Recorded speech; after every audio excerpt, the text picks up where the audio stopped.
हे guys what's up good morning everyone. तो कैसे हैं आप सब लोग। Welcome back to your own channel Deepak Yadav science academy. Welcome to the daily Hindu news and editorial analysis of 28 सितंबर 2020।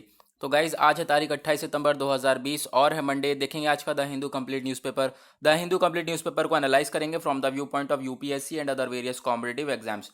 तो गाइज डिस्कशन स्टार्ट करने से पहले अगर आपको लेक्चर की पीडीएफ चाहिए और ये द हिंदू न्यूज़पेपर चाहिए तो आपको करना क्या है, डाउनलोड करना है टेलीग्राम डाउनलोड करने के बाद सर्च बॉक्स में टाइप करना Deepak Yadav IAS academy. As you can see guys आप लोग को चैनल दिखेगा, जाकर ज्वाइन कर लेना। नहीं मिलता है चैनल कोई बात नहीं, इस चैनल का जो लिंक है आपको डिस्क्रिप्शन बॉक्स में दे दिया है। डिस्क्रिप्शन बॉक्स में जाओ, लिंक को क्लिक करो, जाकर ज्वाइन करो, क्योंकि यहाँ पे आपको डेली बेसिस पे ढेर सारे बेनिफिट्स मिलते हैं। न्यूज़पेपर कोई पीडीएफ तो आपको मिलती ही मिलती है, साथ ही साथ जो न्यूज़पेपर पे जितने भी करंट अफेयर्स होते हैं उनके बेसिस के ऊपर background analysis, context, terms, facts, ये सारी चीज़ें प्रोवाइड कर दी जाती हैं। जैसे कि आज हमारे न्यूज़पेपर में कार्बन एमिशन के बारे में बताया गया है। तो कार्बन एमिशन होता क्या है इसके बारे में आपको डिटेल में बताऊंगा। फिर उसके बाद एफ्लुएंट क्या होता है, ये सारी चीज़ें हम लोग डिटेल में डिस्कस करेंगे अपने तरीके से। तो गाइस अभी तक आपने चैनल को सब्सक्राइब नहीं किया तो सब्सक्राइब कर लेना, नीचे रेड कलर का बटन आ रहा होगा और बेल आइकन जरूर दबा देना ताकि आपके पास डेली वीडियो की नोटिफिकेशन टाइम टू टाइम आती रहे। चलिए डिस्कशन स्टार्ट करते हैं। सबसे पहले पेज पर आते हैं और सबसे पहले पेज पे आपको ये आर्टिकल दिख रहा होगा। हमारे एक सोल्जर हैं जो कि पॉलिटिशियन बने थे, तो इनकी अभी डेथ हो गई है।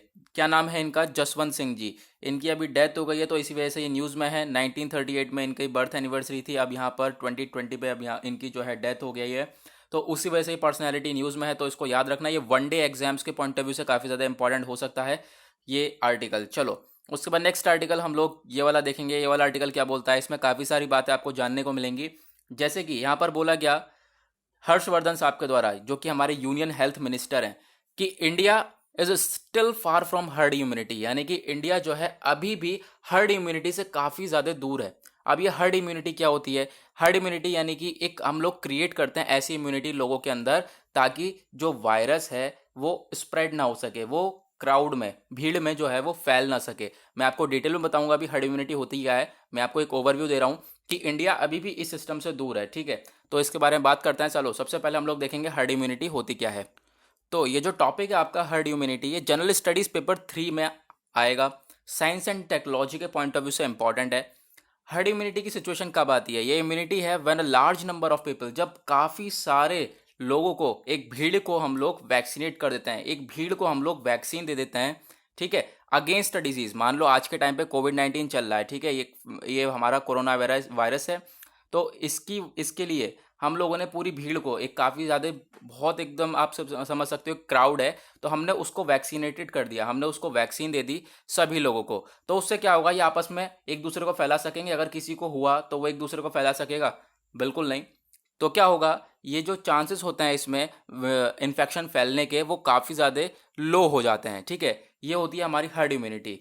तो फिर अब इसमें हम लोग बात करें, जब एक सफिशेंट परसेंटेज, यानी कि मान लो इतना क्राउड है, इसमें से समझ लो यहाँ पर ये 100% क्राउड है, ठीक है, इसमें से हम लोग अगर 75% को वैक्सीनेटेड कर देते हैं, 75% लोगों को वैक्सीन दे देते हैं, तो क्या होगा, ये जो बाकी 25% है, इनमें जो है अभी क्या होगा, जो कोरोना वायरस है या फिर कोई भी वायरस है, वो फैलने से काफ़ी कम हो जाएगा। जो उसकी स्पीड है वो बहुत कम हो जाएगी, ठीक है। तो इसी वजह से ये हमारा ये फंक्शन होता है हर्ड इम्यूनिटी का, कि जो ये वैक्सीन दी जाती है एक लार्ज नंबर ऑफ पीपल को, काफ़ी सारे लोगों को एक साथ दी जाती है, ताकि ये वायरस है, कोई भी वायरस हो, उसको फैलने से रोका जा सके। ओके, तो ये हर्ड इम्यूनिटी का हमारा पूरा का पूरा कंसेप्ट है, इसको याद रखना। इस तरीके से आपको यहाँ पर ये पढ़ना है। तो अभी हम लोगों के पास इस आर्टिकल में एक और चीज़ है, पहले हम लोग उसको डिस्कस कर लेते हैं। सबसे पहले हम लोगों ये देखते हैं कि जो हमारे यूनियन हेल्थ मिनिस्टर हैं हर्षवर्धन साहब, इन्होंने संडे में क्या बोला, क्वेश्चन किया कि Indian council of medical research, जो कि है हमारा ICMR, ठीक है, इसका जो फर्स्ट कोविड-19 सीरो सर्वे हुआ था, अभी आपको पता है सीरो सर्वे कंडक्ट कराया गया था पहला, तो ये बोला जा रहा है कि उसको यार सॉल्यूशन मत समझो, ठीक है, वायरस का। और अब यहाँ पर सेकंड सीरो सर्वे कंडक्ट होने वाला है, ठीक है, सेकंड सीरो सर्वे आने वाला है, तो उसको देखते हुए बोला जा रहा है कि जो इंडिया है अभी भी हर्ड इम्यूनिटी से काफ़ी ज़्यादा दूर है। सीरो सर्वे में क्या होता है, मतलब सीरो सर्वे में एक तरीके से ये करवाया जाता है कि बहुत सारे लोगों को वैक्सीन दी जाएगी, ठीक है। आपको एक बार न्यूज़ आई थी, आपको याद होगा, काफ़ी चल रही थी बीच में, कि पूरे एरिया को टेस्टिंग करने की बात करी जा रही है। ठीक है, टेस्टिंग जितनी ज़्यादा बढ़ती रहेगी उतने ही ज़्यादा जो है केसेस निकलेंगे और उतने लोगों को हम लोग अलग कर देंगे। तो क्या होगा, जो ये वायरस है वो फैलने से रुक जाएगा। इसी तरीके से ये जो सिंपल तरीका है, इसी तरीके से यहाँ पर ये हमारी हर्ड इम्यूनिटी भी कहलाती है कि ज़्यादा से ज़्यादा लोगों को हम लोग वैक्सीन दे देंगे, जिससे क्या होगा, जो ये वायरस है वो फैलने से काफ़ी हद तक रुक जाएगा। तो इस आर्टिकल में बोला जा रहा है, जो हमारे यूनियन हेल्थ मिनिस्टर उनके द्वारा, कि जो ये हमारा सेकेंड सीरो सर्वे की स्टेज आ रही है, तो वो काफ़ी दूर है अभी हर्ड इम्यूनिटी से। तो अभी हम लोगों के पास इतना अच्छा सॉल्यूशन नहीं है। अभी आपको करना क्या है, वही कोविड-19 के जो अभी तक प्रिकॉशंस लेकर आ रहे थे, मास्क वगैरह लगाना, सोशल डिस्टेंसिंग रखना, सैनिटाइज़र यूज़ करना, इन सारी चीज़ों को, इन सारे प्रिकॉशंस को यूज़ करो। अभी यहाँ पर कोई ऐसा सॉल्यूशन हम लोग को दिखाई नहीं दे रहा है। ये पूरा का पूरा आर्टिकल ये बोलता है। चलो आगे बढ़ते हैं। उसके बाद आते हैं पेज नंबर 2 के ऊपर, कोई आर्टिकल इंपॉर्टेंट नहीं है हमारे लिए। फिर 3 के ऊपर आते हैं, कोई आर्टिकल इंपॉर्टेंट नहीं है। पेज नंबर 4 पे आपको लोगों को एक आर्टिकल दिखेगा ये, जिसके बारे में सभी लोगों को पता होगा, है ना। अभी पंजाब गवर्नमेंट ने अपॉइंट किया है नोडल ऑफिसर्स को, ताकि जो स्टबल बर्निंग है उसको कम करी जा सके। स्टबल बर्निंग देखोगे आप, ये किस तरीके से कराई जाती है। ठीक है, फसल की कटाई वगैरह हो गई, जो वेस्ट बचा उसको जला दिया जाता है, उसको जला दिया जाता है। तो ये पंजाब और हरियाणा में काफ़ी ज़्यादा देखी जाती है, क्योंकि वहाँ पे खेती भी सबसे ज़्यादा होती है।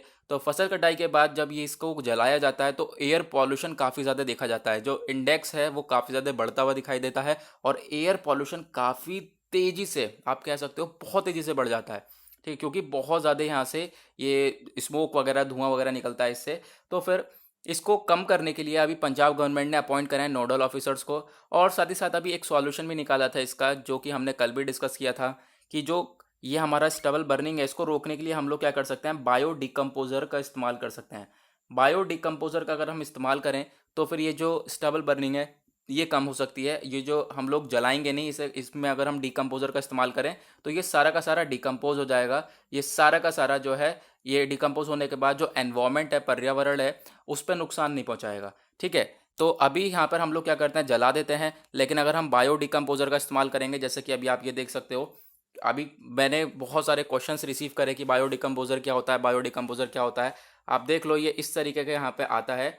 तो फिर इससे क्या होगा कि जो स्टबल है, जितना भी हमारा वेस्ट बचा हुआ है, उन सब के ऊपर ये डाल दिया जाएगा, छिड़क दिया जाएगा।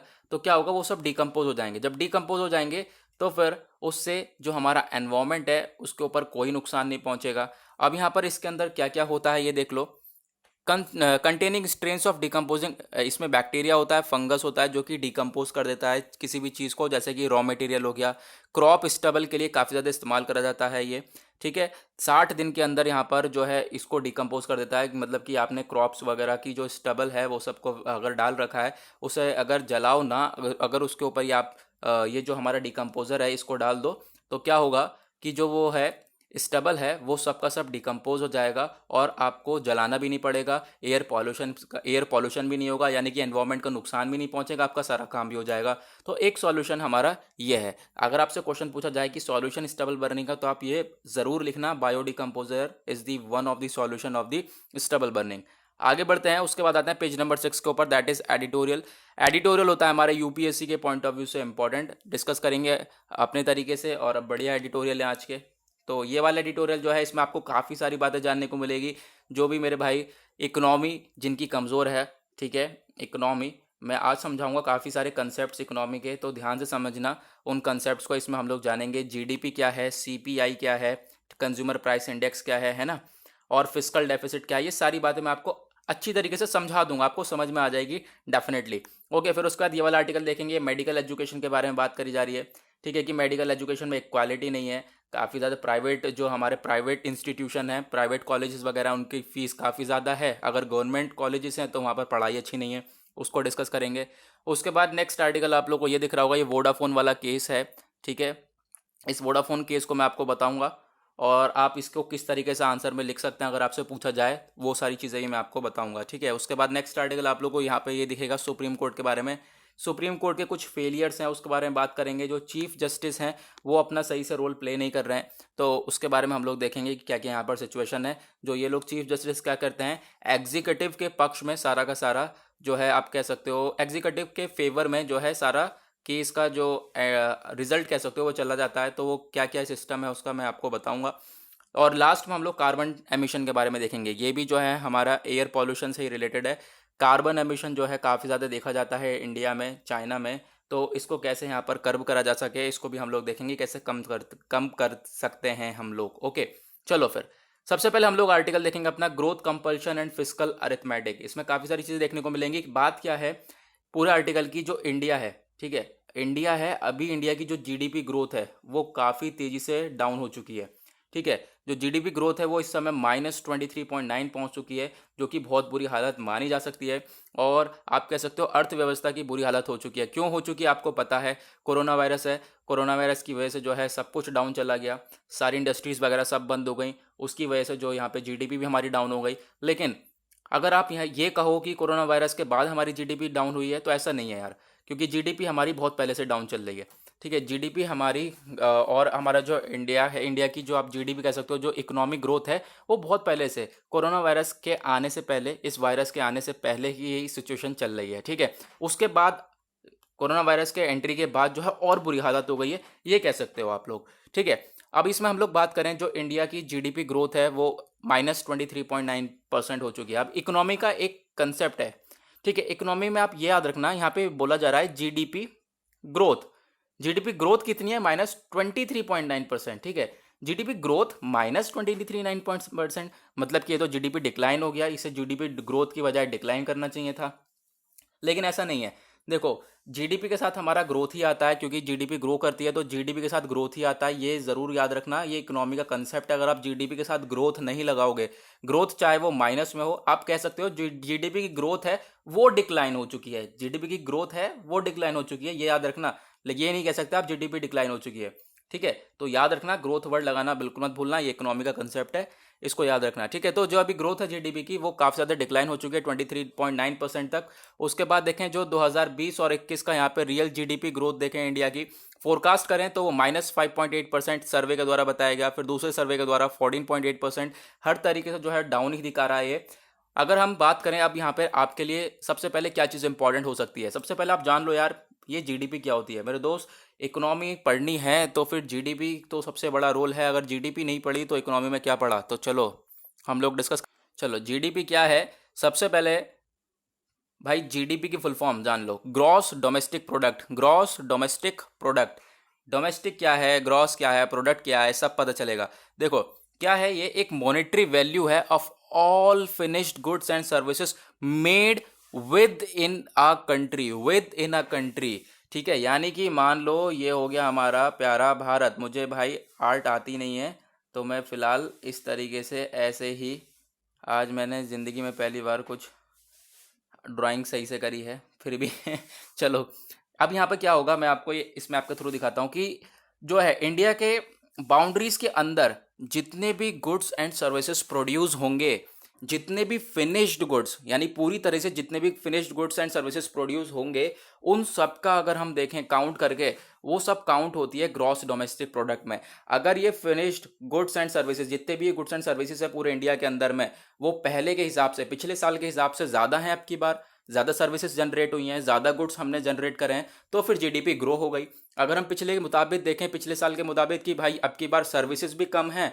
और प्रोडक्शन भी कम हुआ है, तो क्या होगा, जीडीपी डाउन हो। जीडीपी ग्रोथ क्या है, डाउन। तो सिंपल है भाई, जीडीपी क्या है, पूरे देश में, पूरी कंट्री के अंदर में जितने भी प्रोडक्ट्स, जितने भी आप कह सकते हो प्रोडक्ट्स एंड सर्विसेज प्रोड्यूस हो रहे हैं, उनकी जो मॉनेटरी वैल्यू है उसके हिसाब से जो हम जीडीपी निकालते हैं, सिंपल। चलो उसके बाद दूसरा कंसेप्ट देखेंगे। चलो जीडीपी के बारे में बात कर ली, जीडीपी कम हो गई है, जीडीपी क्या होती है हमने देख लिया। उसके बाद बोला जा रहा है कि भाई जो सीपीआई है वो भी बढ़ गया। सीपीआई क्या होता है, कंज्यूमर प्राइस इंडेक्स, यानी कि इन्फ्लेशन रेट, इसे कहते हैं महंगाई। ठीक है, महंगाई काफ़ी ज़्यादा बढ़ गई है, इन्फ्लेशन बढ़ गया है। तो अगर आपको थोड़ा बहुत चीज़ें जाननी है इकोनॉमी के बारे में, इन्फ्लेशन इंडिया के बारे में जाननी है, तो जनरल स्टडीज़ पेपर 3 के पॉइंट ऑफ व्यू से इंपॉर्टेंट है। तो अगर आपसे पूछा जाए कि हम लोग इन्फ्लेशन को, महंगाई को किस तरीके से मेजर करते हैं, हमें कैसे पता चलेगा कि भाई महंगाई बढ़ रही है, ठीक है, तो दो तरीके से देखी जाती है। एक तो WPI, wholesale price index. Wholesale आपको पता ही होगा, जो कि हम लोग बल्क में सामान खरीदते हैं, ढेर सारा इकट्ठा खरीद लेते हैं क्योंकि वो सस्ता मिलता है, तो होलसेल प्राइस इंडेक्स के द्वारा देखी जाती है। दूसरा हमारा कंज्यूमर प्राइस इंडेक्स के द्वारा देखी जाती है, दैट इज CPI, जो कि आज हमारे न्यूज़ में है। तो इसके बारे में बात करें, it measures price changes from the perspective of a retail buyer. तो बायर के पर्सपेक्टिव से जो भी प्राइस में बदलाव आएगा उसको कहते हैं हम लोग सीपीआई। ठीक है, अभी हम लोग बात करें, 4 टाइप्स की सीपीआई होती है भाई, इसे ध्यान रखना। सबसे पहले CPI for industrial workers, CPI for agricultural labours, CPI for rural labourer and CPI for rural urban combined. तो ये हम इस तरीके से मेजर करते हैं अपनी महंगाई को, दैट इज कॉल्ड इन्फ्लेशन। ठीक है, इंग्लिश में हम लोग इन्फ्लेशन कहते हैं, हिंदी में महंगाई कहते हैं। इस तरीके से मेजर करी जाती है, कंज्यूमर के पॉइंट ऑफ व्यू से देखी जाती है, साथ ही साथ होल सेलर के पॉइंट ऑफ व्यू से भी देखी जाती है। चलो, सीपीआई को देखा। उसके बाद नेक्स्ट चीज़ हम लोग देखें यहाँ पर क्या बात हो जा रही है। देखो, 2 चीज़ हमने पकड़ ली। क्या हुआ, इंडिया में क्या हो रहा है, जीडीपी डाउन हो गई है, उसके बाद सीपीआई भी बढ़ चुका है, महंगाई भी बढ़ चुकी है, तो क्या होगा, खस्ता हालत तो होगी इकोनॉमी की। उसके बाद क्या देखा गया, कॉन्ट्रैक्शन देखा गया जीडीपी ग्रोथ में, सिंपल है। फिर उसके साथ साथ फिस्कल डेफिसिट भी काफ़ी ज़्यादा देखा गया। अब गाइज यहाँ पे क्वेश्चन आता है, ये फिस्कल डेफिसिट क्या होता है। तो फिस्कल डेफिसिट को कवर कर लेते हैं। सबसे पहले मैं आपको बताऊंगा फिस्कल डेफिसिट डिटेल में। वर्ड काफ़ी बार सुना होगा, समझ में नहीं आता होगा। ठीक है, मान लो ये है हमारी सरकार, ये हो गई गवर्नमेंट। गवर्नमेंट का खर्चा, एक्सपेंडिचर माइनस रिसीप्ट। मान लो टैक्स आया 100 करोड़ रुपए का, 100 करोड़ रुपए का टैक्स आया। ठीक है, सरकार की जो है रेवेन्यू इनकम बन गई, सरकार ने कमा लिया 100 करोड़ रुपए बाय टैक्स। उसके बाद खर्चा कितने का हो गया, 120 करोड़ रुपए का। भाई जो 20 करोड़ रुपए ज़्यादा हो गए, this is called fiscal deficit. घाटे में चली गई सरकार 20 करोड़ रुपए में, यानी कि कमाने से ज़्यादा खर्च कर देना, उसको कहते हैं हम लोग फिस्कल डेफिसिट। यानी कि आपको अब ध्यान रखना है कि जो गवर्नमेंट है वो क्या करेगी, गवर्नमेंट के पास जो है इनकम जो है वो कम है, खर्चा ज़्यादा है, तो उसको हम लोग कहते हैं फिस्कल डेफिसिट। तो ये भी ज़्यादा हो रहा है इंडिया में, इसकी वजह से भी जो है इकोनॉमी काफ़ी ज़्यादा डाउन पहुंच गई है। तो बस सिंपल है, इस तरीके से आपको आर्टिकल कवर करना था। ये आर्टिकल पूरा का पूरा हमने कवर कर लिया। क्या हुआ, जीडीपी डाउन हो गई है, जीडीपी के साथ साथ हमारा सीपीआई इन्फ्लेशन बढ़ गया, महंगाई बढ़ गई है। थर्ड थिंग इज जो फिस्कल डेफिसिट है, जो सरकार घाटे में जाती चली जा रही है, जिसकी वजह से जो है इंडिया की हालत भी बहुत बुरी हो चुकी है। सिंपल कवर कर लिया। उसके बाद चलो, उसके बाद नेक्स्ट आर्टिकल पे आते हैं हम लोग। उसके बाद हम लोग पहले इसे देख लेते हैं, वोडाफोन केस वाले को। सैल्यूटरी लेसन यहाँ पर देखने को मिलेगा कि अभी आपको देखने को मिलेगा जो वोडाफोन का केस था, वोडाफोन से टैक्स मांग रही थी सरकार। ठीक है, तो वोडाफोन ने पे करने से मना कर दिया था पहले, काफ़ी टाइम पहले की बात है, सितंबर 2007 से ये चलता आ रहा है सब मामला। उसके बाद क्या हुआ, अब फाइनली केस जीत चुका है वोडाफोन। वोडाफोन अब कोई टैक्स वगैरह नहीं देगा, और ये टैक्स देखोगे कितने का है, 20,000 करोड़ रुपीज़ का टैक्स है। अब यहाँ पे कोई टैक्स वगैरह पे नहीं करेगा। तो इसको आप डिटेल में कैसे लिखोगे, अगर आपसे पूछा जाए ये पूरा का पूरा कि वोडाफोन केस के बारे में या फिर कुछ चीज़ें हैं इस वोडाफोन केस से रिलेटेड, कुछ टर्म्स हैं, तो आपको कैसे लिखना है। देखो भाई, टेलीग्राम पर आपको मैंने दे दिया है पूरा का पूरा वोडाफोन केस। जो हमारा परमानेंट कोर्ट ऑफ आर्बिट्रेशन है, इसका डिसीजन क्या रहा, रिट्रोस्पेक्टिव टैक्सेशन बाय इंडिया, जो इंडिया टैक्स मांग रहा था वोडाफोन से, उसके ऊपर क्या डिसीजन रहा हमारा पीसीए का। ठीक है, तो अब आपके लिए इंपॉर्टेंट हो सकता है यहाँ पे ये पीसीए क्या है, परमानेंट कोर्ट ऑफ आर्बिट्रेशन है। और याद रखना है इसका जो हेडक्वार्टर है वो नीदरलैंड हेग में इसका हेडक्वार्टर है। काम क्या करता है, जो डिस्प्यूट्स हो जाते हैं लोगों के बीच में कह रहा हूँ, सॉरी, डिस्प्यूट्स हो जाते हैं किन के बीच में, ऐसे ही कंपनीज एंड गवर्नमेंट के बीच में, तो उसको रिजॉल्व करने के लिए यहाँ पे पीसी हमारा ये कोर्ट काम करता है। तो इसने जो कोर्ट ने डिसीजन लिया वो हमारे वोडाफोन के पक्ष में गया, और अब वोडाफोन कोई पैसा वगैरह पे नहीं करने वाला। उसके बाद आपके लिए यहाँ पे इंपॉर्टेंट हो सकता है कि किस रूल्स के हिसाब से सारी चीज़ें डिसाइड करी गई, और वो रूल्स थे हमारे यूनाइटेड नेशन कमीशन और इंटरनेशनल ट्रेड लॉ के। तो अब यहाँ पर ये गाइज ये यूनसीट्रल क्या होता है, मैं यूनसीट्रल बोल दे रहा हूँ, आप कुछ भी कह सकते हो। ठीक है, तो इसके बारे में आप यहाँ पर देख सकते हो, ये भी मिल गया है आपको। ये जो बॉडी है ये स्टेब्लिश करी गई थी 1966 में। ठीक है, और ये कोर लीगल बॉडी है इंटरनेशनल ट्रेड लॉ में, यानी कि जो भी इंटरनेशनली व्यापार करा जाता है, क्योंकि ये विदेशी कंपनी है वोडाफोन वाली। ठीक है, जो भी इंटरनेशनली व्यापार करा जाता है उसके हिसाब से यहाँ पे सारी चीज़ें देखती है, रूल्स को इम्प्लीमेंट करती है। कोई अगर ऐसी सिचुएशन आती है कि दोनों के बीच में लड़ाइयाँ होती हैं तो उनको सॉल्व करने के लिए ये बॉडी बीच में आती है, पीसीए बीच में आता है। ठीक है, तो ये सारी चीज़ें आप यहाँ पर ये चीज़ें देख सकते हैं। मैंने इसको डिटेल में नहीं समझाया, डिटेल में समझाऊंगा तो वीडियो पहुँच जाएगी 1.5-2 घंटे की। ठीक है, कोशिश करूंगा कि मैं इसको सेपरेट वीडियो में बना दूं, लेकिन अभी समझाने लगा तो ये 1.5-2 घंटे की वीडियो पहुंच जाएगी। तो अभी इसको हम लोग स्किप करते हैं। बस जो इम्पॉर्टेंट चीज़ है कि आप लोग स्किप ना कर सको, इसलिए मैंने आपको एक आंसर राइटिंग दे दी है। आंसर अच्छी तरीके से लिखा हुआ है, जाके उसे एक बार रीड करो। चलो, उसके बाद नेक्स्ट आर्टिकल आप लोग को दिख रहा होगा, diagnosing what ills medical education. Medical education के ऊपर बात हो रही है यार। कि जो मेडिकल एजुकेशन है वो अभी आज के टाइम पर अगर हम पहली बार बात करें हेल्थ इंफ्रास्ट्रक्चर की, तो हमारे इंडिया के हेल्थ इंफ्रास्ट्रक्चर काफ़ी बुरी हालत है। हम लोगों को और ज़्यादा मेडिकल चीज़ों में आगे बढ़ना है, तो उसके लिए हम लोगों को पहले तो प्रिपेयर करना पड़ेगा। जो आज के हमारे बच्चे हैं वही तो हमारे फ्यूचर जनरेशन्स हैं, ठीक है, तो उनको प्रिपेयर करना पड़ेगा। ठीक है, जो जो चाह रहे हैं भाई मेडिकल मेडिकल लाइन में जाना वो जा सकते हैं, लेकिन काफ़ी सारे रिस्ट्रिक्शंस देखे जाते हैं मेडिकल एजुकेशन में। अगर हम बात करें सबसे पहले प्राइवेट इंस्टीट्यूशंस की, तो प्राइवेट इंस्टीट्यूशंस भाई इतने महंगे हैं, कोई कर ही नहीं सकता। बहुत कम लोग कर सकते हैं जिनके पास पैसा है खूब भरपूर, ठीक है, वो तो कर सकता है भाई, दबा कर लाखों में फीस जा रही है, ठीक है। तो फिर अगर हम गवर्नमेंट की बात करें तो हमें क्वालिटी की एजुकेशन प्रोवाइड नहीं हो पाती है, तो क्या करें। ठीक है, तो उसको देखते हुए बोला गया हमारे राइटर के द्वारा कि अभी जो नेशनल एजुकेशन पॉलिसी 2020 को इम्प्लीमेंट करा गया, लेकर आया अभी नई नई पॉलिसी, तो इसमें हम लोगों को ये चीज़ें देखनी चाहिए थी यार। उसमें हम लोगों को ये चीज़ें देखनी चाहिए थी, इसमें हम लोगों ने इसके बारे में कुछ जिक्र ही नहीं करा। अगर हम बात करें तो ये जो हमारी मेडिकल एजुकेशन है, इसके अंदर क्वालिटी और इक्विटी के बीच में काफ़ी ज़्यादा फर्क देखा जाता है। एक क्वालिटी नहीं मिल पाती है। अगर हम आप देखो प्राइवेट एजुकेशन में जाएं, प्राइवेट इंस्टीट्यूशन में जाएं, प्राइवेट कॉलेज में जाएं तो क्वालिटी आपको मिल जाएगी, लेकिन सरकारी में जाएं तो क्वालिटी नहीं मिल पाएगी।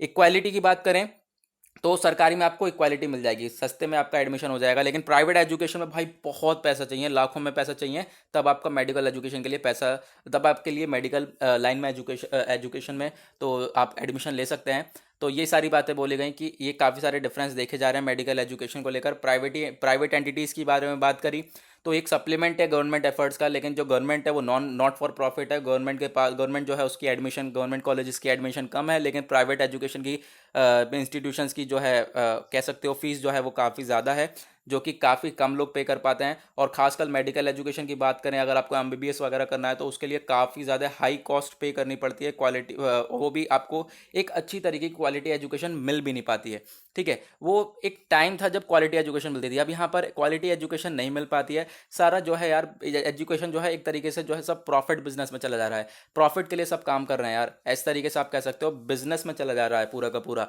बिजनेस के तौर पे ही सारा का सारा काम कर रहे हैं, इस तरीके से आप लोग कह सकते हो। अगर हम बात करें, इसमें बात करी गई फिर नीट की, ठीक है। नीट के बारे में आपको पता ही होगा, national eligibility cum entrance test इसकी फुल फॉर्म है। तो जो ये नीट है, इसके थ्रू आप जो है मेडिकल कॉलेजेस में एजुकेशन लेते हो, इस एडमिशन लेते हो। इस पेपर को क्लियर करने के बाद जो एंट्रेंस पेपर होता है वो नीट का पेपर होता है, सभी को पता होगा। तो फिर इसके बाद भी आपको जो है एजुकेशन के बारे में बात करें, जो आपको नीट क्लियर हो जाता है, आपका अगर नीट क्लियर हो जाता है तो आप प्राइवेट इंस्टीट्यूशन में जाओगे, प्राइवेट कॉलेज में जाओगे एडमिशन लेने, तो वहाँ पे आपको जो है लाखों रुपए की फीस भरनी पड़ जाती है, जो कि सभी लोग नहीं भर पाते हैं, बहुत कम लोग भर पाते हैं। तो ये सारी चीज़ें बोली गई और एट द लास्ट बोला गया कि भाई इन चीज़ों को मेंटेन करके चलो, इन चीज़ों के ऊपर फोकस देना पड़ेगा, क्योंकि यहाँ पर चीज़ों को पहले इक्वल रखना पड़ेगा। डिफरेंस आ रहा है कहाँ पर, क्वालिटी और इक्विटी को लेकर, तो उसी के बारे में ये सारी की सारी बातें बोली गई इस आर्टिकल में, ठीक है। चलो नेक्स्ट आर्टिकल है, आता है हमारा where is the sentinel guarding our rights. यहाँ पे सुप्रीम कोर्ट है हमारा सेंटिनल यानी कि जो गार्ड है जो हमें प्रोटेक्ट करे, ठीक है, हमारे फंडामेंटल राइट्स को प्रोटेक्ट करे। लेकिन आज के टाइम पे हम सुप्रीम कोर्ट को देखें तो काफ़ी सारे फेलियर्स देखे जा रहे हैं सुप्रीम कोर्ट के। सबसे पहले हम लोग बात करें, सुप्रीम कोर्ट हमारा क्या है, हमारे लिए जो है एक प्रोटेक्शन भी है और हमारे लिए एक सेंटिनल का काम करता है, एक गार्ड का काम करता है, हम लोग को देखता है, ठीक है। हम जो है एज अ प्रोटेक्शन को इस्तेमाल भी कर सकते हैं सुप्रीम कोर्ट को, ठीक है। फिर उसके बाद अगर हम बात करें इसमें सुप्रीम कोर्ट से रिलेटेड, और कि ये जो कोर्ट है, कोर्ट इटसेल्फ ये खुद ही एक फंडामेंटल राइट है, ठीक है। तो उसको अगर हम देखते हुए बात करें तो आज के टाइम पे जो है काफ़ी सारे हम लोग को ऐसे सिचुएशंस देखने को मिलती हैं जो कि सुप्रीम कोर्ट भी सही से डिसीजन नहीं ले पाता। खासकर अगर हम बात करें चीफ जस्टिस की, ठीक है, जो चीफ जस्टिस होता है हमारे सुप्रीम कोर्ट में, उनके सही से डिसीजन नहीं आ पाते। और अगर हम बात करें आजकल के टाइम पे तो खासकर एग्जीक्यूटिव के पक्ष में सारा का सारा जो है डिसीजन चला जाता है। एग्जीक्यूटिव के पक्ष में आप कह सकते हो, जो कि एग्जीक्यूटिव कौन होता है, जो कि रूल्स वगैरह जो कानून है उसको इम्प्लीमेंट करते हैं। एक तरीके से कह सकते हो रूलिंग सरकार होगी जिसकी सरकार चल रही है, तो उसके पक्ष में सारे के सारे केस चले जाते हैं। और फिर केस के एग्जाम्पल भी दिए, जैसे कि Ayodhya case, Rafale case, Birla Sahara case, तो ये सब क्या गए, एग्जीक्यूटिव के पक्ष में गए। ये सारी सिचुएशन देखी जा रही है आज के टाइम पे। फिर उसके बाद ऐसे ही काफ़ी सारे डिस्टर्बिंग इवेंट्स और भी देखे गए, यानी कि ऐसे ही एग्जीक्यूटिव के फेवर में काफ़ी सारे केसेस देखे गए। उन केसेस के बारे में यहाँ पे बताया गया है, आप पढ़ सकते हो, नहीं पढ़ना चाहो कोई बात नहीं, इंपॉर्टेंट नहीं है। उसके बाद देखें तो यहाँ पे एक केस बताया गया है सुशांत सिंह राजपूत का भी, कि यहाँ पर फालतू में इतनी इन लोगों ने इन्वेस्टिगेशन कर दी। हालांकि भाई वहाँ पे कोई सुसाइडल नोट नहीं था, ये बोला गया राइटर के द्वारा कि यहाँ पे जब सुसाइड करी सुशांत सिंह राजपूत ने तो कोई सुसाइडल नोट वगैरह यहाँ पर नहीं था, ठीक है। तो गाइज इतनी ज़्यादा इन्वेस्टिगेशन हो रही है, आज तक इन्वेस्टिगेशन हो रही है, महीनों महीनों निकल गए, आज तक ये सारी सिचुएशन अभी तक संभली नहीं है। तो क्या कर रहा है सुप्रीम कोर्ट, ये सारी बातें करी जा रही हैं। उसके बाद अगर हम बात करें कोर्ट के फंक्शन के बारे में, तो कोर्ट अच्छी तरीके से आज के टाइम पे जो सुप्रीम कोर्ट है वो अच्छी तरीके से फंक्शन नहीं कर पा रहा है, अपना काम नहीं कर पा रहा है। तो जो हाई कोर्ट है वो एक बैटरी सिस्टम कह सकते हो आज के टाइम पे, लेकिन जो सुप्रीम कोर्ट है वो अपना काम नहीं कर पा रहा है, which does not allow to जज टू सेट एवरी डे। यानी कि सुप्रीम कोर्ट में क्या हो रहा है आजकल के टाइम पे जो जज हैं वो हर दिन नहीं बैठ रहे हैं। बेंच कितने की होती है, 13-15 जजेस की होती है, लेकिन अभी यहाँ पर क्या होता है, ज़्यादातर अगर आप देखोगे केसेस में 7 जज की बेंच बैठाई जाती है। फिर से वही वाली बात सुप्रीम कोर्ट में जजेस को लेकर बोला गया है, जो चीफ जस्टिस हैं वो सही से काम नहीं कर पा रहे हैं। उसके बाद जो कोर्ट है नीड्स टू रिड्रेस, ये जो कोर्ट है सुप्रीम कोर्ट है, इनको रीएड्रेस के ऊपर काम करना है, यानी कि जो ये सारी प्रॉब्लम्स हैं उनको एक सॉल्यूशंस बनाना है। ठीक है, ये जो प्रॉब्लम्स हैं इनको सबसे पहले सॉल्व करना है, क्योंकि एक सुप्रीम कोर्ट इंपॉर्टेंट बॉडी हो जाती है हम सभी लोगों के लिए। ठीक है, उसके बाद नेक्स्ट जो है आर्टिकल आप लोगों को ये दिखेगा, ये बोला जा रहा है benefits of a carbon tax. ये कार्बन एमिशन के बारे में बोला जा रहा है। यार ये कार्बन एमिशन होता क्या है, इंडिया की अगर बात करें तो इंडिया में काफ़ी ज़्यादा कार्बन एमिशन देखा जाता है, चाइना में काफ़ी ज़्यादा कार्बन एमिशन देखा जाता है, एयर पॉल्यूशन होता है कार्बन एमिशन। चलो मैं आप लोगों को डिटेल में दिखाता हूँ, अभी आपको डिटेल में समझ में आ जाएगा कार्बन एमिशन होता क्या है। तो इस तरीके से आप लोग देखो, पहले तो ये पिक्चर देखो यार, एयर पॉल्यूशन ही कह सकते हो आप लोग। तो कार्बन एमिशन जो है affect the planet significantly, planet को अफेक्ट करता है काफ़ी बुरी तरीके से, जैसे कि हमारे अर्थ को भी इफेक्ट करेगा और जो है काफ़ी ज़्यादा वार्म कर देगा, जिसे हम लोग कहते हैं ग्लोबल वार्मिंग का एक कॉज हो सकता है ये कार्बन एमिशन। ठीक है, क्लाइमेट चेंज भी काफ़ी ज़्यादा देखा जाता है कार्बन एमिशन की वजह से।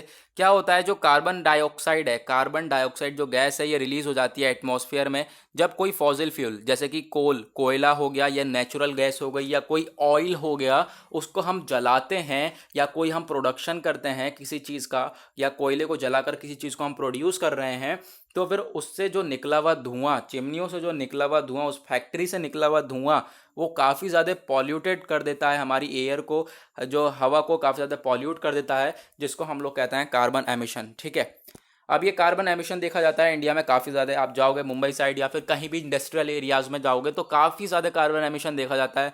तो अभी इंडिया का जो है गोल है कि 2030 तक और 2060 तक जो कार्बन एमिशन है उसको ख़त्म कर दिया जाए, इंडिया का अपना जो गोल है।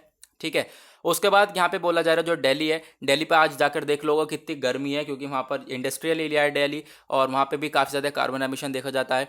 उसके बाद एक हमें स्ट्रॉन्गर एक्शन लेने की ज़रूरत है ताकि हम इससे दूर हट सकें कार्बन एमिशन से, क्योंकि आज के टाइम पे अगर ये कोविड-19 ख़त्म हो जाता है तो उसके बाद जो सबसे बड़ी प्रॉब्लम हम लोग को देखने वाली है वो है एयर पॉल्यूशन। कोरोना वायरस सही से अच्छी तरह से अगर हम इससे निपट लें तो उसके बाद हम लोग को एक और प्रॉब्लम देखने को मिलेगी, वो है एयर पॉल्यूशन। और यहाँ पे काफ़ी सारे अच्छे अच्छे सॉल्यूशंस बताए गए कि किस तरीके से हम लोग कार्बन एमिशन को कम कर सकते हैं। जैसे कि आप लोग यहाँ पर देखोगे another way is to put, जैसे कि एग्जाम्पल दिया हुआ है कनाडा का। कनाडा ने क्या करा कि इम्पोज कर दिया कार्बन टैक्स, कार्बन टैक्स लगा दिया कि अगर भाई आप कार्बन एमिशन करोगे, आपको फैक्ट्री में फॉसिल फ्यूल मान लो कोयला जलाना है, कोयले जलाने से कोई मैन्युफैक्चरिंग करनी है, तो उसके लिए आपको टैक्स देना पड़ेगा कितना, 20 बिलियन कह रहा हूँ, $20 पर टन, एक टन का $20 आप लोगों को देना पड़ेगा। इससे क्या हुआ कि आने वाले टाइम में, ये जो कनाडा ने बहुत पहले इंप्लीमेंट कर दिया था, आज के टाइम में देखें तो कनाडा में कार्बन एमिशन कम हो चुका है और आज के टाइम पे टैक्स और बढ़ा दिया है, $50 कर दिया गया है। तो ऐसे ऐसे स्टेप हम लोग भी उठा सकते हैं और कार्बन एमिशन को इंडिया में जल्द से जल्द खत्म कर सकते हैं, कम कर सकते हैं।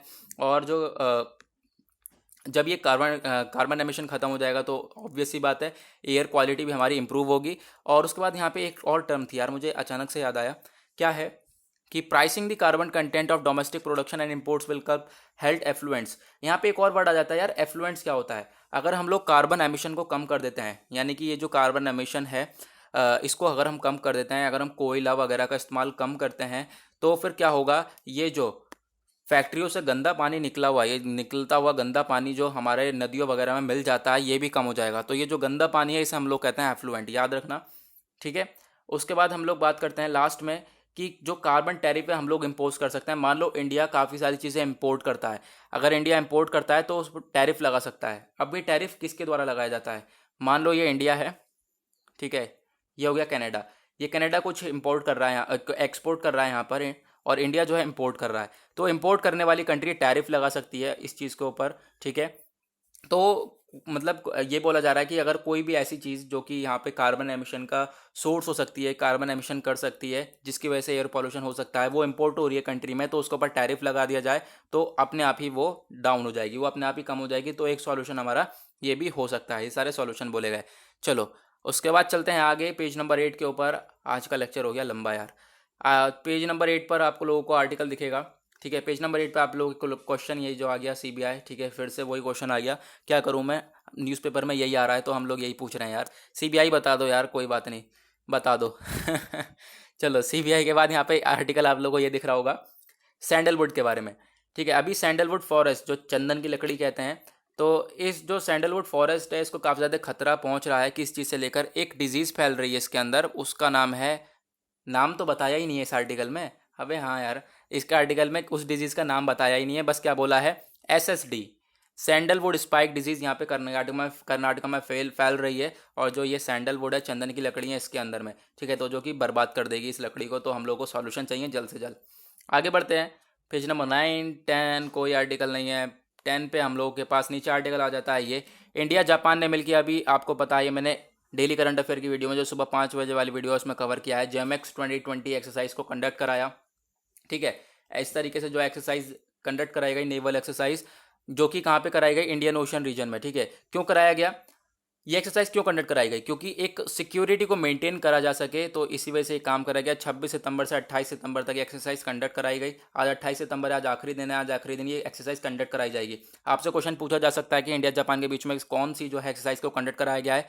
अगर आप सिंगल डे के लिए प्रिपेयर कर रहे हो तो जो मैक्स 2020 एक्सरसाइज है जो कि कंडक्ट कराई गई और इंडियन ओशन रीजन में कराई गई।